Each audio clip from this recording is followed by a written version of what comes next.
प्रणाम।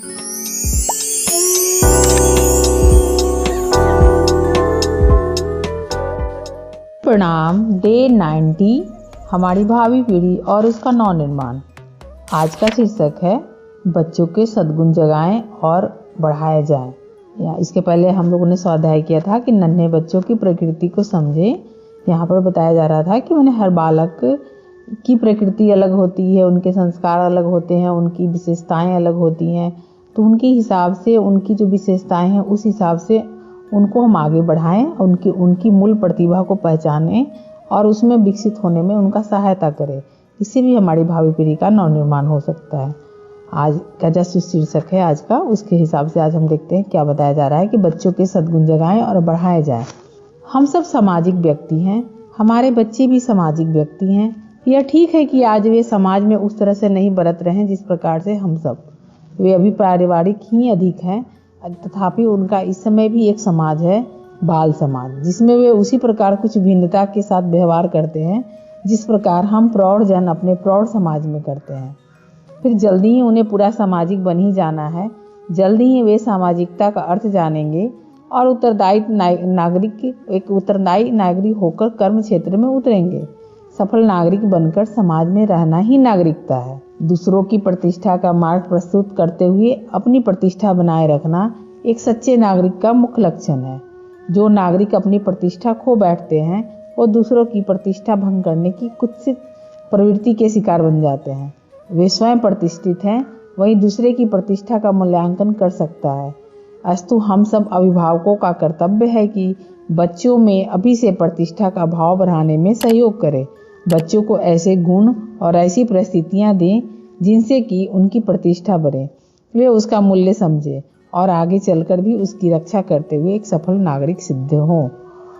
यहाँ पर हमें यही बताया जा रहा है कि हम अपनी पहले खुद का सम्मान करना सीखें, तो हम अपने बच्चे में भी ये गुण विकसित करें कि उनकी खुद की प्रतिष्ठा हो। क्योंकि जो अपने साथ हम व्यवहार नहीं चाहते हैं, हम स्वाभाविक है कि हम चाहते हैं कि दूसरे के साथ, जो दूसरे हमारे साथ वो व्यवहार ना करे जो मतलब हम नहीं चाहते हैं। तो हमें भी यहाँ खुद से यहाँ शुरुआत करनी होगी कि हम भी वैसा व्यवहार ना करें जो हम दूसरे के साथ, दूसरे के द्वारा नहीं चाहते हैं।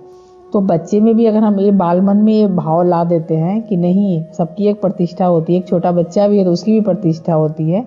अगर हम उसको प्यार से ना बोल के क्रूरता के साथ उसके साथ बात करते हैं तो वो भी हमारे भाव को समझता है। तो बच्चे में हम ऐसे गुण विकसित करें। इसी में आगे बताया जा रहा है कि प्रतिष्ठा के सबसे बड़ा आधार है सद्गुण।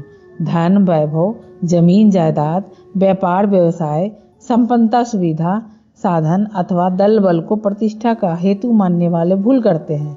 यह सब चीजें तो दुष्ट तथा दुराचारी व्यक्ति को भी मिल जाता है, किंतु इनसे वह प्रतिष्ठा का अधिकारी नहीं बन जाता। दुर्गुणी व्यक्ति कितना ही धनवान अथवा बलवान क्यों न हो, प्रतिष्ठा का अधिकारी नहीं हो सकता। उसके प्रति मान सम्मान, आदर सत्कार का भाव या तो वही दिखला सकता है जो स्वयं उस जैसा ही दुर्गुणी हो अथवा कोई स्वार्थी चाटुकार हो। कोई भद्र पुरुष तो दुष्ट का आदर नहीं कर सकता, वह कितना ही बलवान अथवा धनवान क्यों न हो। प्रायः हम लोग भूल करते हैं कि हम अपनी प्रतिष्ठा की बात संसाधनों से ले आते हैं, लेकिन प्रतिष्ठा के मूल जड़ में अगर जाएं तो सद्गुण है, हमारा सद्व्यवहार है।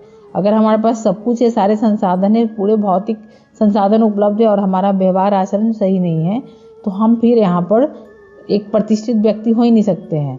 और यदि है भी तो प्रतिष्ठित हम उन्हीं की नज़रों में हो सकते हैं जो खुद उस तरह के चाटुकार हो, हमारे मतलब दुर्गुणी हो, वही हो सकते हैं। इसलिए कितना ही बलवान और धनवान क्यों न हो, वो प्रतिष्ठित नहीं हो सकता है। कोई भद्र पुरुष जो है वो दुष्ट व्यक्ति का आदर नहीं कर सकता।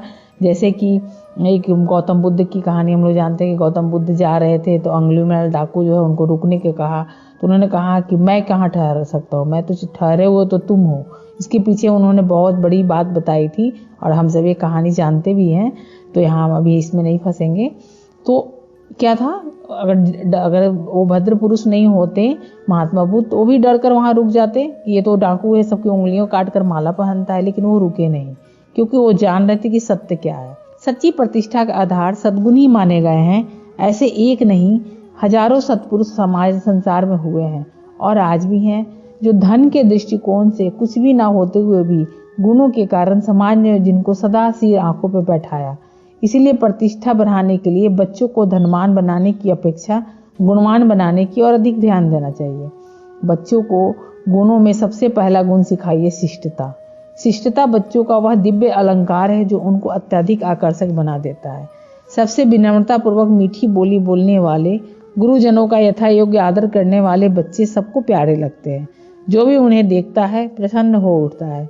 उनकी मुस्कान भरी मीठी बोली सुनने के लिए उन्हें बिरमा लेता है। हर कोई उनसे अच्छे अच्छे प्रश्न पूछकर प्यारे प्यारे उत्तर सुनने के लिए उत्सुक रहता है। मुंह पर उन्हें शाबाशी देता है, पीठ और सिर पर हाथ फेरता है, पीछे सराहना करता है और दूसरे बच्चों को भी ऐसा बनने की प्रेरणा देता है। शिष्ट बच्चे सबके लिए आकर्षक, सलाह्य तथा प्यारे होते हैं। यही लोकप्रियता बच्चों की प्रतिष्ठा है, जिसे दिलवाने के लिए अभिभावकों को उन्हें शिष्टाचार के सांचे में ढालना चाहिए। प्राय हम देखते हैं कि बच्चे कुछ जिद्दी होते हैं, ढीठ होते हैं। वो कोई सामान देखते हैं, किसी घर दूसरे घर जाते हैं तो जिद करने लगते हैं कि मुझे ये चाहिए। तो कम से कम हम अपने बच्चों में ये सोचकर इसको ना इग्नोर करें कि अभी बच्चा है, वो नहीं समझ रहा है, लेकिन हम बच्चे में ये संस्कार डालें कि हम किसी के यहाँ जाए तो या किसी के सामने जो भी व्यवहार हो शिष्टता पूर्ण हो। और धीरे धीरे हम बीजारोपण अपने बच्चे में अपने घर से ही कर सकते हैं। उनके व्यवहार को उनको सिखलाकर अपने व्यवहार के द्वारा उनके आचरण में शिष्टता को उतार सकते हैं और ये बच्चों की भी प्रतिष्ठा होती है। अभी हम बड़े भी सद्भावना पूर्वक किसी से बातें करते हैं तो हम कैसे सबके बीच प्यारे न्यारे हो जाते हैं। ये भी एक हमारी प्रतिष्ठा होती है, यही क्रेडिट भी होती है। एक विश्वास और श्रद्धा आस्था भी एक बहुत बड़ी चीज़ होती है। तो ये सब हमारे आचरण के द्वारा ये सब सद्गुण हमारे दिखते हैं। तो हमारा आचरण और व्यवहार कैसा है, हमारे अंदर क्या शिष्टता है, वो आराम से यहाँ दिखती है। तो हम अपने बच्चे को ये जरूर सिखाएं। दूसरा गुण है उन्हें परिश्रम तथा परोपकार का दीजिए। परिश्रमी बच्चे स्वस्थ रहते हैं। दूसरे वे आलसी न होने से आज्ञाकारी भी होते हैं। उनमें स्फूर्ति, ताजगी तथा प्रसन्नता बनी रहती है, जिसे वे न केवल मन लगाकर पढ़ते ही हैं बल्कि सहज ही अपने पाठों को हृदयंगम भी कर लेते हैं। जो बच्चे पढ़ने में तेज हो, तुरंत आज्ञा का पालन करने वाला हो, वे किसी का हृदय ना जीत लेंगे। संपर्क में आने वालों की सद्भावना पा लेने वाले बच्चे प्रतिष्ठित ही माने जाएंगे। यहाँ बताया जा रहा है कि बच्चों को हम परोपकार सिखाएं कि कैसे दूसरे के साथ हम सद्भावना पूर्वक व्यवहार कर सकते हैं, सहायता कर सकते हैं।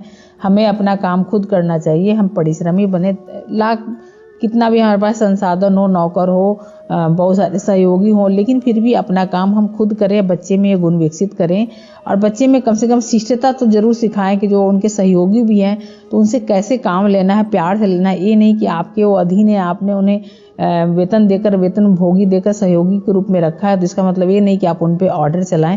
प्राय बड़े घरों में ऐसा देखने को मिलता है और वहाँ पर ये बच्चे को सेखी बघाड़ना माना जाता है।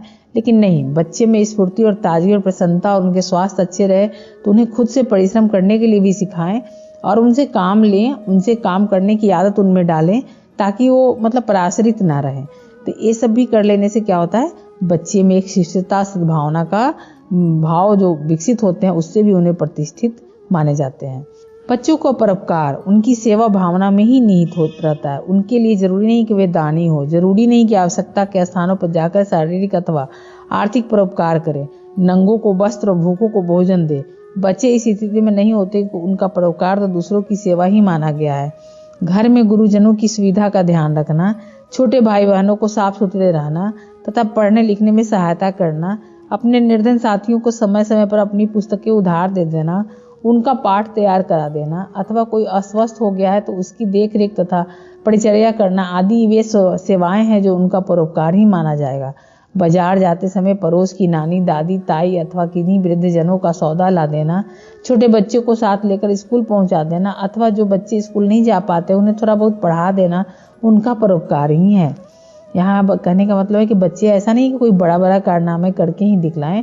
बच्चे के हिसाब से, बच्चे की सुविधा, बच्चे की समय, बच्चे की उम्र, बच्चे की परिस्थिति के हिसाब से उनसे हम काम ले सकते हैं ताकि उनमें एक सेवा भाव जागे। जैसे कि अगर घर में छोटे छोटे बच्चे हैं तो उनका बड़े बच्चे ख्याल रखें, या आसपास के जो पड़ोस है वहाँ के जो कोई व्यक्ति हैं जिनको कोई सहायता चाहिए उनको हेल्प कर दें, उनके लिए बाजार से कोई सामान ला दें।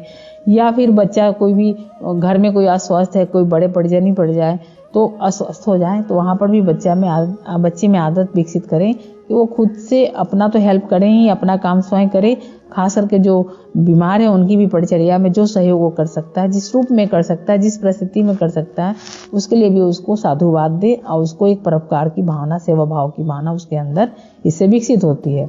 बच्चों का यह परोपकार उन्हें कितनी प्रतिष्ठा दिला सकता है, इसका अनुमान तो तभी लग सकता है जब हमारे बच्चे वैसे बने या वैसे करते दिखलाई दें। परोपकारी बालक एक अस्थायी स्वभाव तथा स्थिर प्रतिष्ठा सहज ही अर्जित कर लेते हैं, जो आगे चलकर भी उनके साथ बनी रहती है और उनके सफल नागरिक बनने में सहायक होती है। यहाँ पर स्पष्ट है कि हमारे बच्चे में जो गुण विकसित होते हैं, बीजारोपण होते हैं, वही भावी पीढ़ी के नव निर्माण करते हैं। आने वाले समय में वही बच्चा जब नागरिक बनता है तो वो सभ्य नागरिक कहलाता है।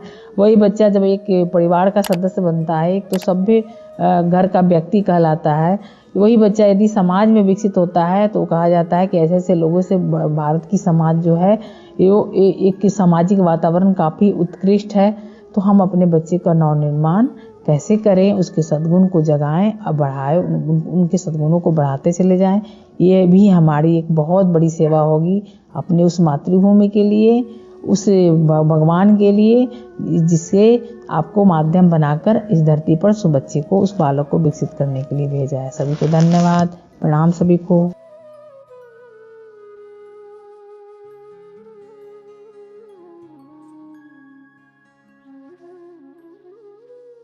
हमारे YouTube चैनल को सब्सक्राइब करें और बेल आइकन को दबाकर ऑल पर क्लिक करें ताकि आने वाले सभी वीडियोस की नोटिफिकेशन आपको मिलती रहे।